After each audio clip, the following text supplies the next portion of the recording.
Now then, I have been meaning to do a video on these for the longest time. They've just been sat in my cupboard, bouncing around forever. And I don't even know why I picked these up, apart from the fact that I appreciated that they were trying quite hard to make the packaging look quite interesting for what is essentially a plastic construction kit. And these, as you can see from the boxes, are Matchbox Linkits. And I keep seeing boxes of them at toy fairs, and then I get triggered to think, I still haven't done that video, have I?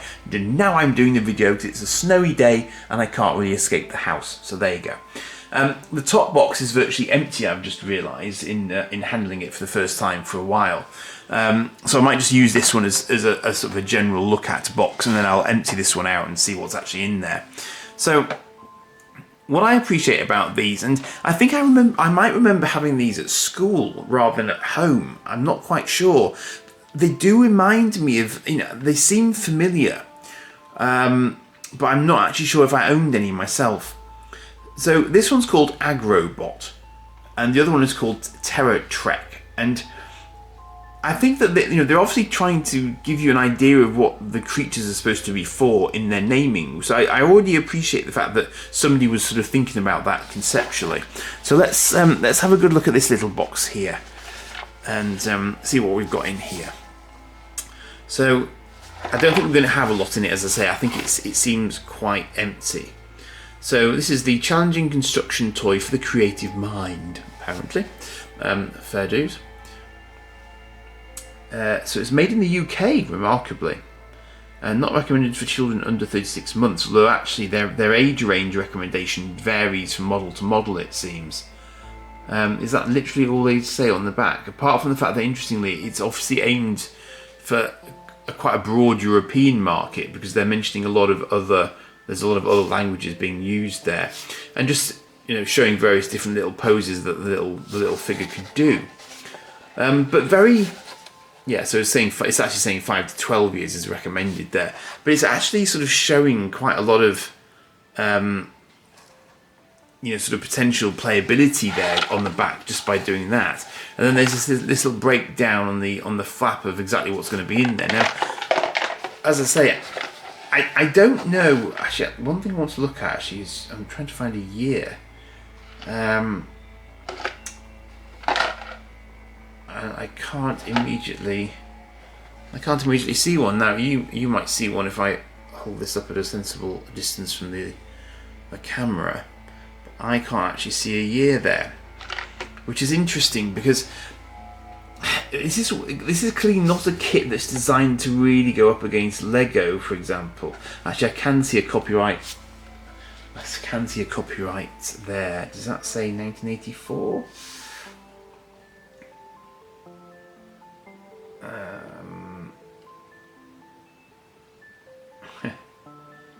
So I'm multitasking now, sorry. Give me 1 second and I will be able to tell you. 1986, Matchbox International Limited, 1986. There you go. That's fascinating, because I've just been looking at a Sector from Doncaster. I'm pretty sure Sectors were 1986 as well. So the 80s were a crazy time for the sheer spread of different ideas you could get. So 1986, this is mid-80s, and it's putting itself out as a sort of an action figure kind of approach to life rather than anything else, perhaps. That's interesting. That's nice. So even though for some bizarre reason, I must have got these from an auction, I think, at some point. But I've clearly something that's dropped. I've clearly not looked at these very carefully in terms of what I actually ended up with. There's stuff falling out everywhere. But this is really interesting, because this means that I've got some sort of product brochure here, I think, which could be interesting to have a look at. Because I think there's a lot of imagination going on with these, which is the sort of thing that I often appreciate with these little toys, is that... Wow, that's a lot, actually. That is a lot. So there we go. So it's great big sort of spread of stuff there. Yeah, so you can see that that's quite a long sort of image there that they've put together of various things happening.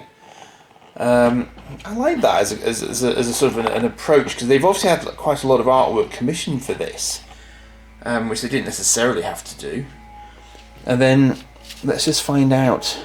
Now that's interesting. There is actually a human being in there as well in the mix. So although these guys look like they're little independent creatures, there's also a human in this vehicle there, which implies that there were sort of humanoids in the mix as well. Okay, I'm going to do my narration bit then here, because this is all very, very multilingual. There's a load of stuff here, which is all in different languages, but the column on the far left is in English. So let's have a quick read of the English version. Far out in space, on planets Linkit, lived the Robugs. The world of these hard-working, amiable creatures was based around Yang, the philosophy of the cube. Its endless permutations for construction showed them that whilst there are many answers to the same problem, no one answer is ever the complete solution. This is deep.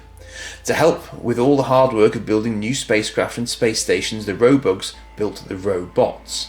The robots were happy with this way of life, but some Robugs were very dissatisfied. Although there were good and bad Robugs, life on planet Linkit was generally peaceful. One night, during an intergalactic megastorm, a fiery red meteorite struck Middle Linkit. One of the splinters struck a robot factory. As a result, some of the robots under construction developed strange powers. Certain bad Robugs saw this as a chance to use these robots to take control of the planet. Initially, the bad Robugs were driven back, across the purple plains home of the Stridents, through the swamps and into the mountains, where they programmed their robots to construct the ultimate fighting machines. The good Robugs, realizing the power of the meteorite, sent out artillerists units to protect it and harness its power for the good of the galaxy. Meanwhile, the bad Robugs made many attempts to capture the meteorite with their remote-controlled espions, LK-111s, and even more complex fighting machines built by their robots. As the struggle continued, the good Robugs and their Radions sent messages across the galaxy to the space people, inviting them to help protect and share the power. But unknown to anyone, the evil Cranials had also picked up the signal. They too were heading for Linkit. The race was on. Whose side are you on? What can you create? Gosh, right. So it's the classic meteor falls from the sky and starts giving superpowers to everybody, and then violence ensues kind of setup. Okay. So this presumably is why then we have some vehicles that look more evil than others. It's because there are two sides on this conflict, so there are sort of good Robugs and bad Robugs. So this seems to be the way of it. But I do like the way that they're going to use, sort of very sort of standardised building elements to try and give this idea of there being sort of opposing teams. And of course, I mean, even Lego did that at some points. You had sort of, was it sort of Lego Blacktron and stuff, and then you'd have, the sort of the more conventional space series and so on, and it was all made out of this stuff. This was the sort of the conventional kind of construction unit, I think, for all of these. Now, this box that's been in the background does have more elements to it. I'm just having a quick look at. So this is the Agrobots construction manual there. So it's just explaining what the usual crack is, basically. I mean, is this bringing back any memories for you? Because as I say, I don't think I ever owned them as such, but I definitely remember seeing this sort of. This is the sort of stuff that would end up mixed into a big bucket full of other random construction bits, isn't it? With the best will in the world, this is not the sort of thing that was probably going to be held discreetly in one place, and you just end up with a massive mashup of all these sorts of bits of kit. Whee! Okay, I absolutely no sorting whatsoever going on here. I assume this is going to be very, very similar stuff in here in terms of leaflets and so on. It's all good fun though, isn't it?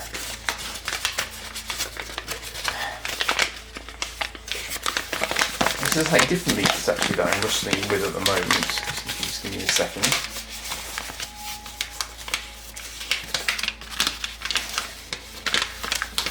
Did you notice the use of language in what I just read out? It's quite interesting at how the language is used, because it's quite sophisticated words being used. Which is a sort of random aside I just find quite interesting, because it seems to be assuming a certain degree of intelligence from the reader, even though it's aimed at kids. Is that either a good thing or a bad thing, I think, depending on how you look at it, I suppose.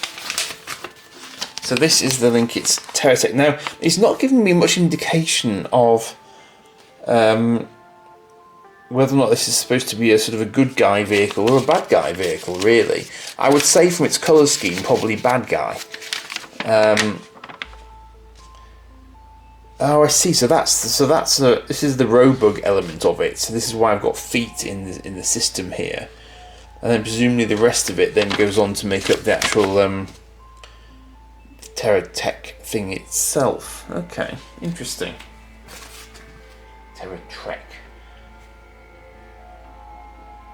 It's quite, yeah. I mean, just the way that they've done that is quite interesting to me. That they sort of laid it out and wrapped it around a sort of central body to then be able to put the wheels on the side of it there. So it's quite clever stuff. I like the way that they just sort of used this to make sort of the eyeballs. That's quite clever as well.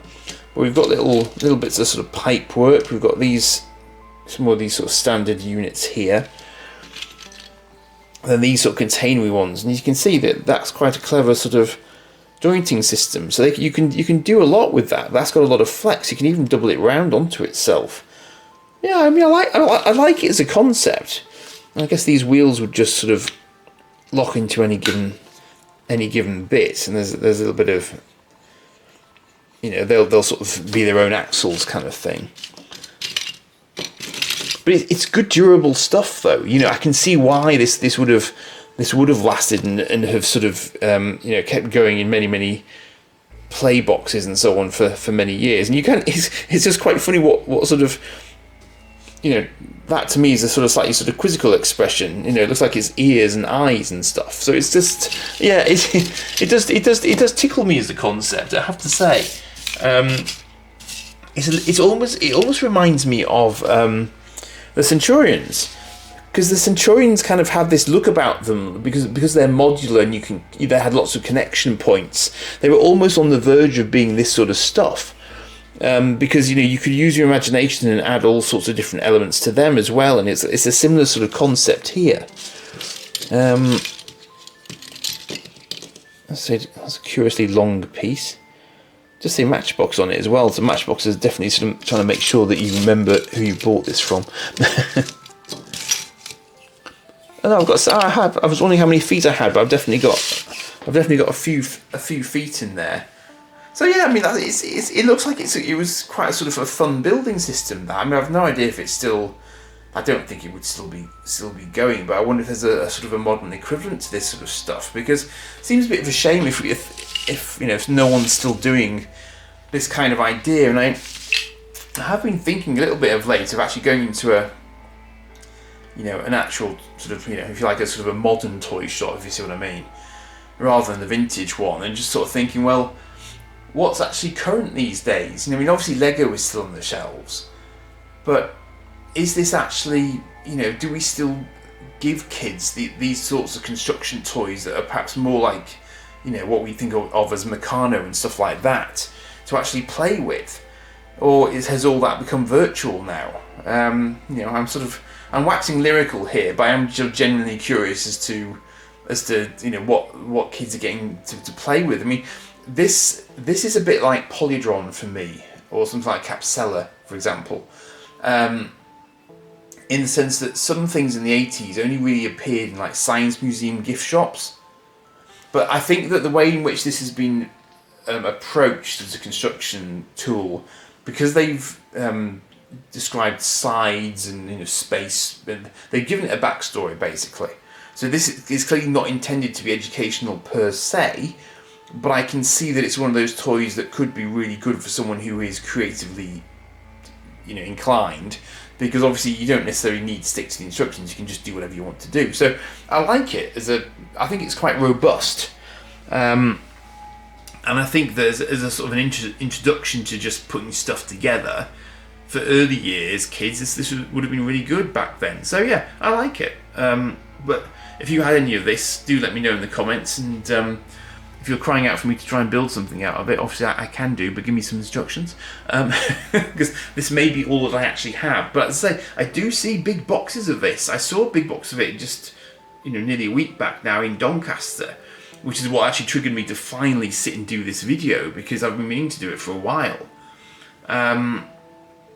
But yeah, just let me know in the comments what you think basically, and I'll move on to another one. Cheers for now.